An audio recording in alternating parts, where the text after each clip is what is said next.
کے سینوں میں یہ راسخ کرنے کے لیے کہ پاکستان کا مطلب کیا؟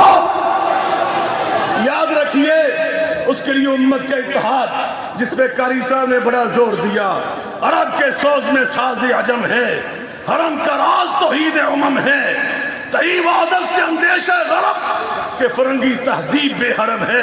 آج فلسطین کی آزادی، آج اسرائیل کے مظالم کی روک تھام، بیت المقدس قبلہ اول کی آزادی، آج فلسطین کی آزادی، آج مظلوم فلسطینیوں کی آزادی، وہ اسی بات میں مضمر ہے۔ پاکستان مضبوط رہے، یہ ریاست مستحکم رہے، پاکستان کی افواج یہ مضبوط رہیں انشاءاللہ الرحمن۔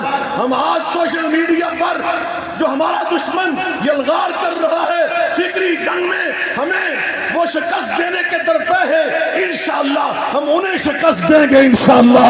ہم سوشل میڈیا پر بھی اتحادی امت، انتشار خلفشار نہیں، اتحادی امت، عقائد کا تحفظ، پاکستان کی سالمیت، بامی محبت، بامی اخوت، افواج پاکستان سے مضبوط رشتہ، اس کے پشتیبان بن کے کھڑے ہونا، ہم اس کو انشاءاللہ مضبوط کریں گے۔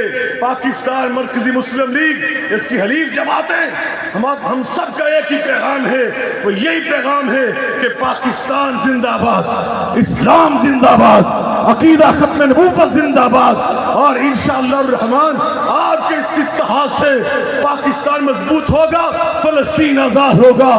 قطرے ہو تو جم جاؤ، ذرے ہو تو جم جاؤ کہ صحرا نظر آئے، قطرے ہو تو مل جاؤ کہ دریا نظر آئے، ہر نقش تمہارا جمتا نظر آئے، ہر بول تمہارا بالا نظر آئے۔